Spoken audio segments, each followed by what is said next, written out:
tudo. Olá para você que está aí na espera de mais uma aula sobre o tema circulação, né? E hoje nós daremos continuidade neste tema, falando sobre os tipos de circulação nos animais.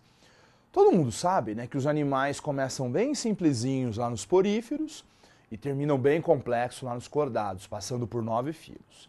E nessa transição evolutiva, nós concluímos que alguns animais não apresentam sistema circulatório e outros filos animais sim, né? Só fazendo aquela recordação aí na sua memória, quais são os animais que não apresentam sistema circulatório completo ainda? Nós temos os poríferos sem sistema circulatório, nós temos os quinidários ou cenanterados, as águas-vivas que também não apresentam, né? Nós temos os plateumintos que também não apresentam, nós temos também os nemateumintos que não apresentam. Daí, a partir dos anelídeos, o sistema circulatório surge e vai aparecendo ao longo dos filos posteriores aos nemateumintos, ou seja, de anelídeo em diante. Então aparece nos anelídeos, também aparece nos artrópodes, aparece nos moluscos e nos cordados. Só tem um filo aí no meio chamado de equinodermos, que é o filo de transição, né, dos invertebrados para os cordados, depois para os vertebrados aí, que ele é quase um erro evolutivo, né? Eles também não apresentam sistema circulatório. Então, quais são os únicos animais com sistema circulatório verdadeiro? Anelídeos, nós temos os artrópodes, os moluscos e os cordados. Então, esses são os filos animais que apresentam o sistema circulatório. E dentre esses animais, né, que apresentam o sistema circulatório, nós temos dois tipos básicos de circulação, tá? Nós temos a circulação chamada de aberta, ou seja, por que ela é chamada de aberta? Porque o sangue, ao circular, ele não fica somente no interior dos vasos sanguíneos, ele sai do interior dos vasos e banha diretamente as células. Então, por isso que é chamada de circulação aberta, não tem uma circulação única e exclusivamente no interior de vasos sanguíneos. E para todo mundo, né, que lembra aí, quais são os componentes básicos do sistema circulatório? Todo sistema circulatório tem coração, vasos sanguíneos, artérias, veias e capilares e sangue. Então eu fiz aqui um esquema básico de um sistema aberto para vocês entenderem como é que ele se processa no corpo desses animais. Então o coração, que está nesse retângulo aqui, bombeia o sangue através de uma artéria, porque ela é mais grossa, calibrosa, suporta a pressão sanguínea. Esse sangue percorre até chegar nos vasos diminutos, de calibre diminuto, chamados de capilares. E no momento que chega nos capilares, eles se abrem.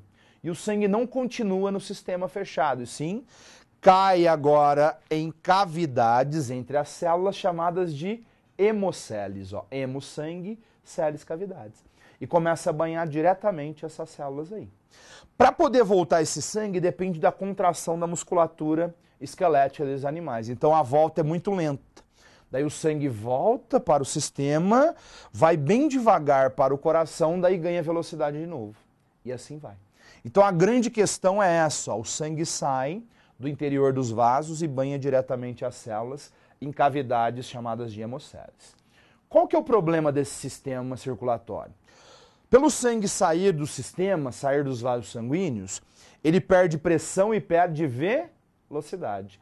Então é um sistema que circula em baixa pressão e baixa velocidade. Ou seja, não sendo um sistema tão eficiente no transporte de gases, tá? Quem que apresenta esse tipo de sistema circulatório aberto? A maioria dos moluscos e os artrópodes, tá joia? E agora nós vamos para o segundo tipo de circulação ou de sistema circulatório nos animais, chamado de circulação fechada ou sistema fechado. Nesse sistema aqui, diferentemente do aberto, o sangue circula somente no interior dos vasos sanguíneos. Então tem os mesmos componentes, presta atenção no esquema, ó. Coração que bombeia o sangue, os vasos sanguíneos, só que na hora que chega ao nível dos capilares, os capilares não se abrem. Então o sangue não banha diretamente os tecidos. Então o coração bombeia o sangue via artéria, essa artéria se ramifica até chegar aos capilares.